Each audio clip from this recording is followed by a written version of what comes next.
nous allons étudier la fonction f de x égale 2x moins 3 sur x2 moins 3x plus 2. Cette fonction est définie pour x2 moins 3x plus 2 différent de 0. Nous allons chercher les racines qui annulent le dénominateur. x2 moins 3x plus 2 égale 0. Le discriminant est égal à 1. x1 égale 2 et x2 égale 1. La droite d'équation donc x égale 2 est asymptote verticale à la courbe CF. La droite d'équation x égale 1 est asymptote verticale à CF. CF représente le graphe de la fonction f de x.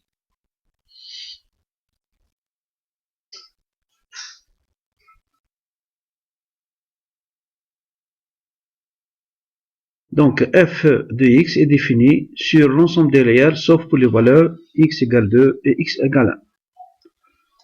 Le domaine de définition est tel que d égale moins l'infini jusqu'à 1 union 1 à 2 exclu union 2 à plus l'infini. Calculons sa dérivée. La fonction f de x a la forme f de x égale u de x sur vu x. La dérivée est donc f' de x égale vu' moins uv' sur v2.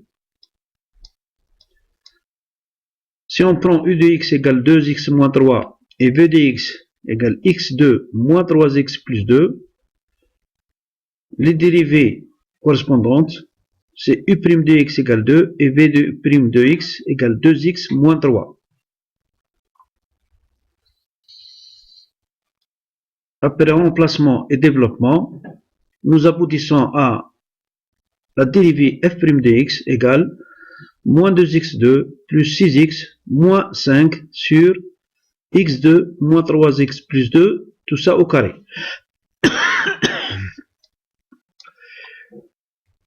Le signe de f' de x donc dépend du signe du numérateur, car le signe du dénominateur est toujours positif. Étudions le signe donc de moins 2x2 plus 6x moins 5, soit le discriminant correspondant, delta égale moins 4. Delta étant négatif, donc pas de solution. Le signe de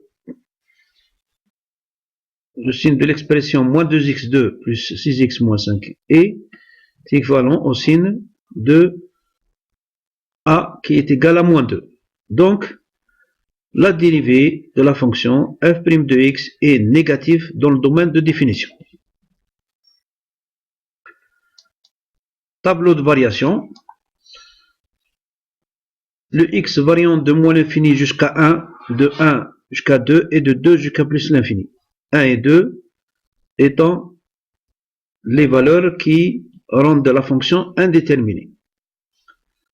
Donc, nous constatons que f' de x est négatif partout. La fonction f de x de moins l'infini à 1 est décroissante. De 1 jusqu'à 2, elle est décroissante. Et de 2 jusqu'à plus l'infini, elle est décroissante. Nous allons calculer les limites. Les limites quand f de x, les limites de f de x quand x tend vers plus l'infini, par un calcul développé, et en mettant en facteur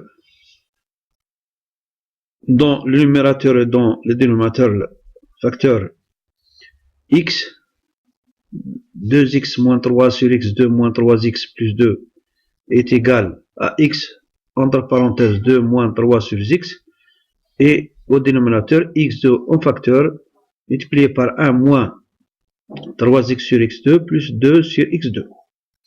On sait que la limite quand x tend vers plus infini de 3 sur x et 3x sur x2 et 2 sur x2 est égal à 0.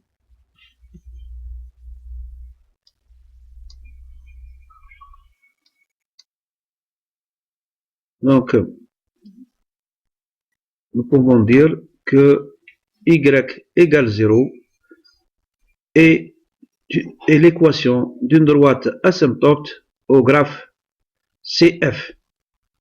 C'est une asymptote horizontale. Maintenant, déterminons les limites quand x tend vers 1 et quand x tend vers 2. Quand x tend vers 1, le calcul nous donne plus l'infini. Quand x tend vers 1 par valeur inférieure, c'est moins l'infini. Quand x tend vers 2, la limite de f de x quand x tend vers 2 par valeur supérieure est égale à plus l'infini. Et la limite de f de x quand x tend vers 2 par valeur inférieure, c'est moins l'infini.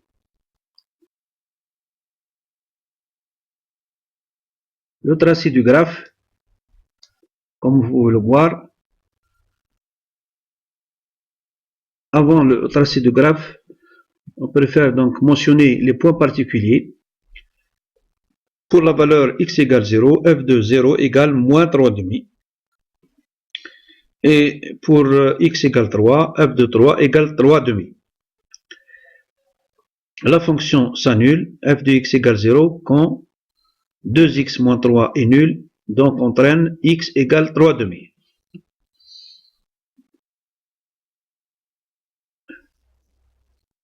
Donc soignez votre graphe parce que c'est très important. Il faut bien le soigner. Ici, je ne peux pas représenter les courbes très précisément parce que c'est une affaire de logiciel.